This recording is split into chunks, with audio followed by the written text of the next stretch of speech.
Assalamualaikum warahmatullahi wabarakatuh. Hai semuanya. Hai. Baik lagi di channel Ilmu Giziku. Ilmu Giziku. Nah, kali ini kita akan melanjutin pembahasan sebelumnya alias tentang part 2. Skripsi ya? Iya. Tapi kan yang kemarin itu bahasnya tentang 4 hal ya, Tia? 4 hal apa 5 ya? 5 hal. 5 hal itu. 5 hal ya? Tapi yang pasti adalah tips-tipsnya ya, maksudnya cara memulainya untuk pokoknya memulai apa yang skripsi. harus kita tahu dulu gitu ya. Nah, ini inti dari penelitian isinya tuh. Ya pokoknya cara melakukan penelitiannya.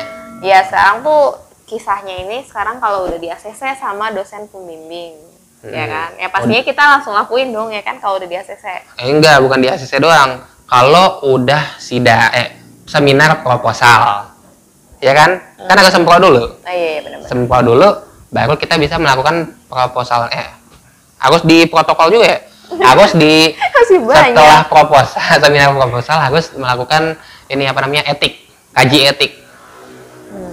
Karena kan kalau kesehatan tuh pasti berhubungan dengan makhluk hidup, ya kan skripsinya. Jadi harus pakai kaji etik. Kecuali kalau kalian anak komputer, IT, sama mesin nggak perlu kaji etik, gitu, ya kan? Iya. Nah, terus gimana tuh Del? Cara jadi ini ceritanya udah di ACC sama pembimbing, terus udah bikin proposalnya. Udah bikin proposalnya, terus udah sidang seminar proposal. Iya, terus habis itu udah disetujuin. Terus kita tinggal lakuin doang nih sekarang. Tinggal lakuin doang. Oke, jadi kita kenalan dulu deh kamu jadi kamu kan kemarin udah dikasih tahu kalau mungkin pada lupa kali ya. Nah, ini saya tuh skripsinya menggunakan bidang teknologi pangan. Oke, jadi bidang yang dipilih adalah teknologi pangan. Iya. Aku? Kalau kamu itu gizi apa ya? Gizi lupa. Gizi komunikasi. Oh iya, gizi komunikasi. Nah, terus itu gimana? Jadi kalau gizi komunikasi itu kan terkenalnya sama media. Kamu terkenal sama produk makanan. Iya, produk makanan. Oh iya, ingat kalau kalian milih teknologi pangan itu bukan berarti kalian harus bikin produk makanan, tapi kalian bisa juga meneliti kayak misalnya HACCP-nya, higienis sanitasinya, gitu, atau meneliti produk yang udah dibikin sama orang, gitu kita lanjutkan. Iya, misalnya cutting kalian bikin, ada sarannya nih, oh sarannya segini, kalian lanjutkan dengan mengisi saran-saran tersebut, gitu. Oke, terus dimulai dari mana? Dimulainya dari mana ya? Oh, mungkin ini cerita aja kali sharing. Iya, dari kamu dulu dah kalau gitu. Jadi aku tuh kemarin pas udah di ACC sama dosen, maksudnya disetujuin ya, berarti udah ditandatangan sama penguji juga kan, kalau seminar proposal juga ada pengujinya. Jadi udah di ACC tuh semua. Terus saya ngelakuin yang namanya uji coba media dulu. Jadi medianya itu diuji coba dulu, baru dapat. Nah kebetulan kemarin itu media yang digunakan kan media board game kalau saya. Jadi itu diuji coba dulu medianya, bukan media doang tapi ada kuesioner sama apa lagi ya.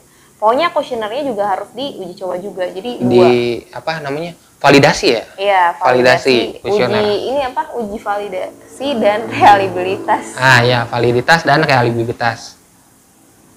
Iya kan? Iya benar. Validitas dan reliabilitas. Nah, ya itu. Jadi diuji itunya dulu biar tahu itu valid atau enggak. Terus habis udah uji coba baru deh kita ke penelitian sebenarnya.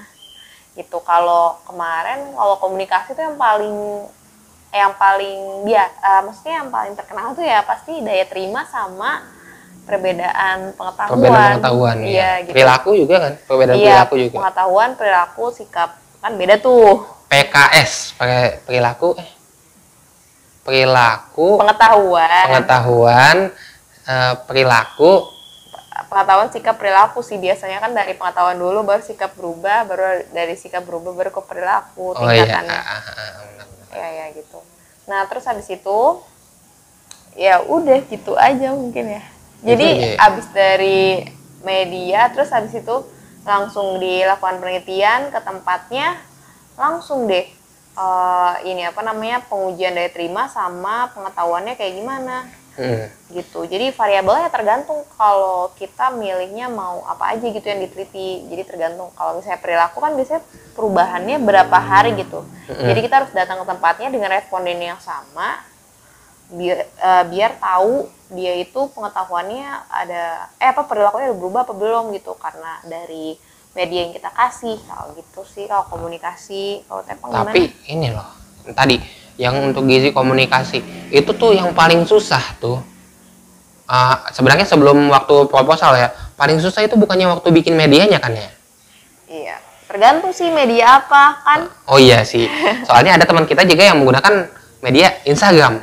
Ada yang leaflet, yang kayak itu dipakai buat kita lagi konseling kan. Iya. Itu leaflet yang dia pakai. Iya, ada yang leaflet. Ada yang poster. Jadi ada yang pusat, ada yang pakai WhatsApp juga loh. Iya benar-benar. Ya, Ada pakai yang pakai podcast WhatsApp bisa loh. Iya. Gunakan podcast WhatsApp ya. Tapi ada juga yang susah kayak yang bikin video animasi, bikin aplikasi gitu kan. Iya, bikin website. Bikin website, iya. Ada yang YouTube juga kemarin ada. Oh iya, ada yang YouTube benar-benar. Jadi beragam ya media. Beragam. Nah itu kuncinya kalau dari gizi komunikasi si media tersebut. Terus sama kuesionernya, ya kan? Kuesionernya. Karena kuesioner itu susahnya waktu udah dibikin, ternyata nggak valid. Ada soalnya ganti lagi. Iya, pokoknya itu ada ujinya. Ada jadi ujinya. nggak sembarangan kita naruh soal gitu. Kalau mau gampang sih kita pakai soal yang udah diuji coba. Misalnya dari penelitian sebelumnya gitu kan, karena kalau penelitian kan biasanya kuesionernya juga udah pernah diuji kan, nggak mungkin kuesionernya dipakai tapi nggak diuji valid apa enggak gitu. Benar. Iya, jadi kita bisa pakai punya orang kalau misalnya kita nggak mau uji yang tadi, uji validasi reliabilitas apa? Validitas reliabilitas. Nah, aduh, ya gimana itu susah banget ngomongnya. Terus tadi setelah dari yang selesai itu si kuesionernya ini harus diolah di SPSS. SPSS. Ya, benar-benar. Aplikasi untuk melakukan uji kuantitatif. Kualitatif Uji bisa nggak sih? Kualitatif bisa nggak sih kalau SPSS? Kan kualitatif tuh kayak ini doang. Oh iya, kalau kualitatif beda ya. Ya pokoknya uji kuantitatif di SPSS gitu kan. Berarti Dera waktu itu pakai uji T ya, uji beda T ya? Uji sampel T bukan? Iya, sampel t-test sampel. Oh iya, t-test. Pakai t-test ujinya, terus habis itu tergantung juga nggak sih, itu tergantung responden ya, karena kalau aku waktu itu waktu medianya itu semi kuali bukan sih? Kuali. Oh ya, kuali ya kamu ya? Benar-benar kuali uji cobanya. Ada yang kualinya, ada yang kuanti. Jadi kuantinya yang tadi pakai uji apa? Uji sampel t-test. Bukan, yang buat uji coba medianya. Validitas reliabilitas. Nah, itu uji kuantitatifnya. Kalau kualitatifnya itu pakai FGD. FGD. Iya, fokus group discussion. Nah, iya pakai itu. Nah, jadi kuncinya kalau melakukan gizi komunikasi itu tadi sebenarnya sama aja kayak gizi masyarakat ya. Kayak tadi kita belum jelasin gizi masyarakat. Iya, tapi maksudnya sama aja kayak gizi masyarakat gitu kan. Jadi kalau misalnya kalian tapi bedanya di bagian medianya dan juga di bagian kalau di judul tuh perubahan perilaku, pengetahuan perilaku dan pengetahuan sikap perilaku. Iya, biasanya gitu. Dan dia tuh biasanya medianya nggak maksudnya medianya nggak terlalu, kalau di komunikasi kan kayak daya terima medianya juga diuji gitu ya. Tapi kalau di situ tuh nggak ada daya terima media terhadap saya responnya gitu. Iya, jadi kalian nggak usah takut. Itu pasti tadi penjelasan Dera.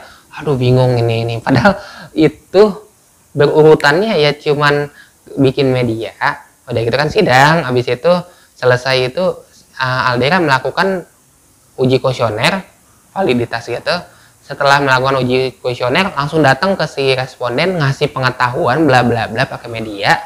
Terus lihat dah pengetahuannya, perbedaan pengetahuannya dari si kuesioner ini pakai si kuesioner itu. Berarti kan ada pre dan post test ya kan ya? Iya. Pre dan post test. Jangan lupa ada daya terima. Daya terima media itu kan dari tampilannya. Kualitatif kan ya? Itu juga kuantitatif ya? Tapi berarti kayak dari penampilan, dari cara menggunakan gitu ya? Dari visualnya. Sama pengalaman yang didapat gitu dari bermain. Iya. Game. Nah, kebetulan Aldera ini medianya waktu itu apa dia? Board game. Board game.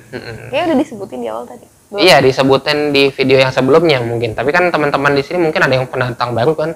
Nah, di sini kan Aldera bikin tentang board game. Itu medianya mahal apa enggak sih? Tergantung ya. Kalau kemarin sih aku lumayan sih, soalnya ada apa namanya? Ada komponen game yang dari kayu juga dan komponennya agak susah ya. Iya, susah dicari. Kemarin tuh sampai beli dari luar. Iya, beli dari luar. Beli dari luar nggak ya? Iya, beli dari Cina waktu itu kan. Iya, iya. Itu. Beli dari Cina itu lumayan lama sih. Sebenarnya murah-murah, tapi ya lama nyampenya sampai berbulan. 1 bulanan. Itu. Udah nyampe, terus mahalnya ya di kotaknya juga mahal. Satu bijinya itu, satu buahnya itu kan kita paling cetaknya cuma 4 atau 5 kotak ya, itu lebih mahal kalau per kotak. Oh ya, kita juga nyediain, ilmu giziku juga nyediain biaya cetak ya. Gimana sih kita tuh nyiapin jadi ilmu giziku juga bekerja sama dengan penerbit Kemplang Production itu bisa membantu kalian untuk membuat media. Nah iya betul. Gitu. Karena kan Kemplang Production itu adalah penerbit media, baik itu game ataupun yang lainnya, tapi belum merambah ke aplikasi karena belum sanggup. Tapi mungkin kedepannya bisa ya kali ya. Karena kan Kemplang Production namanya production, bisa memproduction apa aja. Oke, itu intermezzo tadi ya. Nah, terus apa namanya, di situ kenapa sih kan Aldera kan mau bikin board game, pasti kan karena senang main board game kan ya. Iya. Nah, kenapa sih kalian mau ke gizi komunikasi? Ya karena mungkin mau membahas tentang suatu media, maksudnya membuat suatu media gitu. Walaupun emang beberapa ada yang menggunakan media yang udah ada kayak WhatsApp atau Instagram gitu, tapi kan teman-teman kita banyak juga yang bikin video animasi, apa namanya? Puppet, puzzle gitu. Ya pokoknya ada yang bikin sendiri, ada yang udah ada ya tadi ya. Iya. Gitu aja sih kalau media. Jangan lupa untuk tetap menabung uang untuk mempersiapkan skripsi. Ya pokoknya jaga-jaga aja kan, takutnya banyak duit yang keluar, jadi tabung aja dulu buat nanti penelitian. Apalagi kita juga kayak nyewa enumerator juga kan. Iya, ada kalau misalnya minta enumerator. Oke, nah itu gizi komunikasi. Nah kalau saya ya gimana kamu, biar aku aja yang nanya. Ya silakan nanya. Soalnya demen banget nih pengen nge-share tentang ini, walaupun saya sebenarnya nyesel, saya harusnya yang bikin gizi komunikasi. Jadi kenapa sih kok milih Tekpang sih? Apa ya? Ya karena gampang awalnya gitu kan. Jadi kenapa kok bisa mikir gampang sih? Mikirnya gampang gimana ya? Karena kan mikirinnya Tekpang bikin produk, walaupun tadi saya kasih poin bahwa Tekpang itu bisa yang lain selain bikin produk itu, tapi sebenarnya bikin produk gitu, dan itu respondennya pasti mahasiswa, panelisnya pasti mahasiswa. Tapi sebenarnya panelisnya nggak harus mahasiswa, karena panelisnya bisa orang umum, asalkan kalian nggak melakukan uji tingkat kesukaan. Karena kalau uji tingkat kesukaan atau uji organoleptik itu kalian harus pakai panelis semi terlatih, yaitu mahasiswa yang sudah belajar uji cita rasa gitu. Jadi nggak bisa sembarangan gitu kan. Nah, jadi gimana tuh? Iya, maksudnya produknya tuh apa? Kamu buat produk apa nih di skripsi kamu? Iya, jadi kan saya pilihnya awalnya inulin. Nah, dari inulin itu salah satu bahan mengandung inulin itu salah satunya pisang. Pisangnya itu pisang kepok. Karena pisang yang paling banyak inulinnya ada 3 buah, pisang barangan, pisang apa lagi? Satu lagi lupa nih. Pokoknya pisang barangan, pisang ini, yang ini mahal dua-duanya. Yang satu lagi pisang kepok, yang paling mudah ditemukan di masyarakat. Jadi maksudnya kalau orang mau membuat cookies, membuat produk ini bisa gitu. Nah, produknya itu kemudian apa? Cookies tapi pakai tepung pisang. Karena tepung pisang ini yang saya cari inulinnya. Lah, kok ditepungin? Karena kalau misalnya saya tepungin agar mendapatkan kandungan gizi kandungannya lebih tinggi. Tapi karena inulin kan bukan zat gizi ya, zat non gizi, tapi maksudnya kandungannya lebih tinggi karena bentuknya tepung. Dan inulin itu kan serat, termasuk kayak serat pangan gitu. Dari cookies ini saya targetnya ke balita, karena kan untuk mencegah diare, yang sering diare itu kan berarti balita. Masalahnya diare gitu. Jadi waktu saya awal-awal habis selesai etik dapat dapat persetujuan dari komisi etik untuk melakukan penelitiannya, ya udah langsung saya buat gitu. Saya nggak main lama-lama, nggak perlu persiapan apa-apa, karena di sebelum bikin seminar proposal itu saya harus apa namanya, bikin cookiesnya bikin iya, produknya dulu bikin produknya, karena harus dihitung kan kayak resepnya gimana. Berarti udah buat dong itu? Udah harus buat sebelum berarti itu. waktu seminar kamu udah nunjukin ini Bu produknya gitu? Iya, ada yang menunjukin, ada yang enggak. Kebetulan saya enggak. Kebetulan saya enggak. Nah, terus dari produk itu ya udah dibikin, udah tahu, ya udah waktu dapat persetujuan komisi etik, ya udah langsung saya bikin produknya lebih banyak. Nah, bikinnya nggak perlu satu resep, bikinnya tuh berapa aja, soalnya kan orang yang uji organoleptik kan makanya sedikit, nggak makan banyak, nggak makan satu resep gitu kan. Jadi bikinnya beberapa aja yang kayaknya cukup, dan saya pakai panelis semi terlatih tuh. Nah, saya kasih buah tangan, apa sih namanya buah tangan ya? Oleh-oleh. Oh iya, apa ya? Pokoknya itu jadi PR deh, nanti ditulis terima aja. kasih, ya untuk terima kasih gitu kan. Kayak ucapan terima kasih. Iya, yang ucapan terima kasih. Habis itu selesai, baru langsung saya hitung dari kuesionernya. Kuesionernya juga nggak perlu pakai uji validitas dan reliabilitas karena selalu sama. Formulir uji organoleptik itu tinggal dihitung. Nah, yang agak susah di bagiannya adalah di bagian sini, di bagian uji laboratorium. Belum. Di uji SPSS juga udah ribet, karena habis ngitung wah rankingnya berapa nih gitu. Untuk menghitungnya ranking dari tabel-tabel itu agak pusing gitu kan, banyak dari SPSS itu masukin datanya. Terus langsung melakukan uji Friedman, uji Wilcoxon juga kalau misalnya dia Friedman-nya ada pengaruh gitu kan. Baru habis itu ke uji laboratorium, makin susah. Makin mahal. Iya. Karena mahal. Bukan karena susahnya, karena mahal gitu kan. Habis kita harus bikin produknya sekali lagi, kayak udah PR banget gitu kan. Bikin lagi. Setelah itu kita bawa sampelnya ke laboratorium, dan kita harus cari tahu dulu laboratoriumnya ini bisa apa enggak untuk penelitian, untuk diuji. Uji yang pasti umum adalah proximat, uji kandungan zat gizi ya. Iya. Yaitu karbohidrat, lemak, protein, dan kadar abu, kadar air gitu. Terus kita cari tahu dulu, kayak saya itu kan nyari yang kadar inulin, ya saya harus cari tahu dulu laboratorium mana nih yang bisa ada pengujian itu. Yang ada pengujian itu kan. Ya berarti itu mahal banget, tapi ada effort ada hasil lah ya ada kan? Effort ada hasil, iya sih, ada effort ada hasil, dan sampelnya nggak satu. Maksudnya kita harus bawa beberapa sampel, nggak bisa kalian bawa satu sampel doang ke situ, karena ujinya kan harus dilakukan berulang-ulang, walaupun kita harus sekali doang, kita cuma bayar sekali gitu. Oh berarti menguras juga ya. Semua penelitian jelasnya sih, semua penelitian tuh pasti ada biayanya ya. Kecuali kalau misalnya kalian itu mau ngelakuin skripsi dosen, jadi gimana maksudnya melakukan skripsi bareng dosen bukan sih? Iya, bareng dosen, jadi tuh ya dibantu dosen gitu bayarnya. Bayarnya kayak setengah-setengah lah, disetengahin. Iya, atau ada juga dosen yang baik dibayarin semua. Iya, ada juga. Bahkan ada juga kalau misalnya kalian kerja sama dosen gitu, dan dosennya baik banget, ya udah dibayarin 100% bener-bener sih. Iya, dibayarin dan dibimbing, bahkan mungkin dibayarin sampai masuk jurnal. Iya, bisa jadi kan gitu. Bisa jadi. Ya itu tergantung kampusnya sih. Nah, itu baru kedua ya, baru gizi komunikasi teknologi pangan. Terus yang ketiga, gizi masyarakat, Del. Oke, mungkin ini karena kita bukan yang lakuin penelitian itu, mungkin secara singkat aja yang kita tahu. Iya, tapi teman kita kan ngelakuin, kita ngeliat doang dari teman kita. Ya kita juga waktu itu bantuin kan. Iya, bantuin ya, benar-benar. Jadi, tapi itu gizi komunikasi. Enggak, gizi masyarakat. Oh iya, gizi masyarakat ya.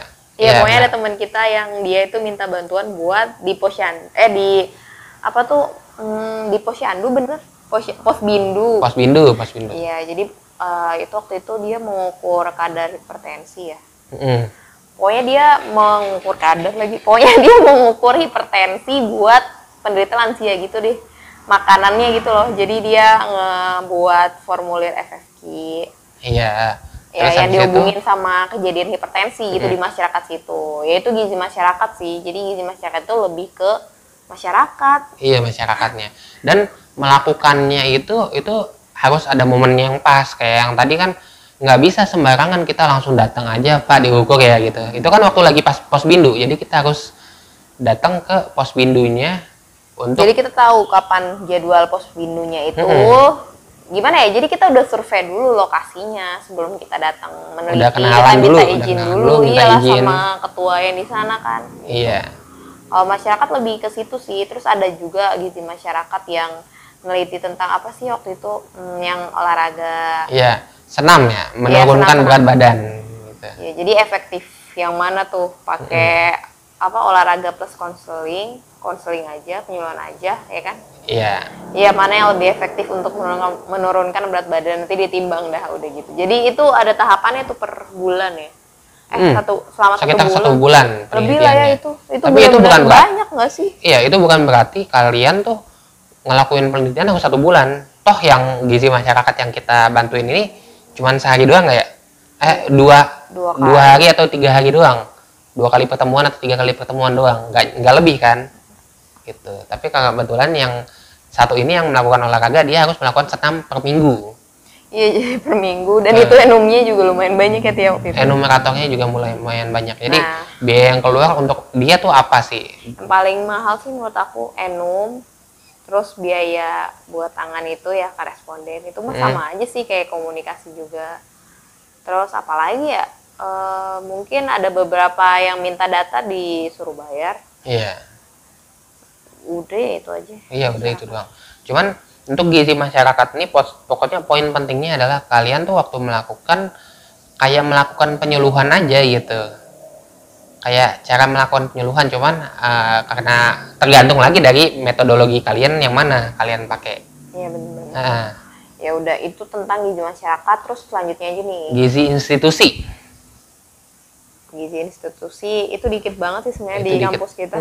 Pokoknya kalau institusi itu pasti bayangannya tuh catering, daya terima makanan ke pasien. MSPM. Iya, lebih ke MSPM kali ya. Dan itu tuh ya paling waktu itu ada juga daya terima temen. Itu dia daya terima apa makanan di sekolah gitu.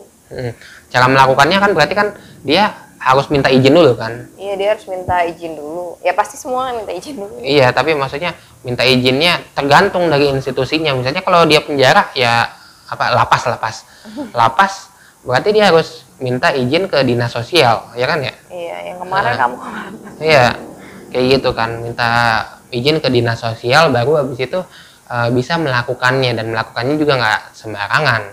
Kalau misalnya kalian melakukan di catering kantor, ya kalian berarti ini apa namanya minta izin ke kantor itu sendiri kan, membuat surat gitu. Ya udah, itu tentang gizi institusi. Dan yang terakhir ya gizi klinis. Nah ini pasti udah tahu lah namanya klinis, berarti udah kebayang gitu rumah sakit atau puskesmas, pokoknya penyakit penyakit, mau itu penyakit menular apa tidak menular, tapi lebih baik tidak menular sih ya, karena kan susah ya kalau misalnya penyakit menular malah kita yang kena tiba-tiba gitu kan akhirnya. Pokoknya enaknya dari klinis tuh respondennya tuh udah jelas. Respondennya udah jelas dan datanya bisa kita ambil dari data sekunder kayak biokimia atau data rekamedik. Iya, ketimbang yang lain, tapi ya lebih mahal juga nggak sih? Kan dia juga meriksa kadar, misalnya kadar HB. Kalau anemia tuh? Anemia tuh kadar HB bener. Bener, kadar HB-nya kita cek. Kan kita juga harus punya alatnya juga kan. Harus beli alatnya dan harus ya itu modalnya dari situ. Jadi intinya adalah setiap penelitian ada modalnya. Kecuali yang tadi ya, pengecualian kalau yang sama dosen penelitiannya. Yang terakhir nih, yang sebenarnya nggak ada di kita tapi menurut saya tuh ada. Itu namanya gizi olahraga. Kalau di sini di kita mungkin masih masuk ke bagian masyarakat, tapi gizi olahraga tuh bisa juga karena kan gizi olahraga tuh berbeda, ya kan ya, Dek? Iya. Lebih gimana ya, gizi olahraga kan sekarang kayak lebih diperhatikan gitu ya, mungkin karena ada apa kemarin tuh? Yang waktu 2018 Asian Para Games. Iya, itu. Asian Games dan Asian Para Games. Iya, benar-benar. Nah, itu mungkin jadi lebih diperhatikan lagi gizi olahraganya, dan sekarang juga gizi olahraga udah lagi berkembang banget ya sekarang. Udah betul. Sampai ada organisasi baru ya. Iya. Nah, itu pokoknya mungkin itu bakal ada kali ya nanti ke depannya di bidang skripsi yang dipilih. Jadi lebih banyak lagi mahasiswa-mahasiswa yang neliti tentang atlet gitu ya. pokoknya kalian tuh jangan takut kalau misalnya disuruh bikin skripsi atau melakukan penelitian skripsi gimana sih gitu kan. Iya, oke. Ya udah, itu Kayaknya agak udah panjang lama nih ya. banget. Kayaknya udah lama banget. Udah lama banget. Nah, kita tutup. Jangan lupa like dan share video ini. Dan jangan lupa untuk jaga kesehatan karena kesehatan itu Dimulai dari gizi. ya. Dadah. Assalamualaikum warahmatullahi wabarakatuh. Waalaikumsalam.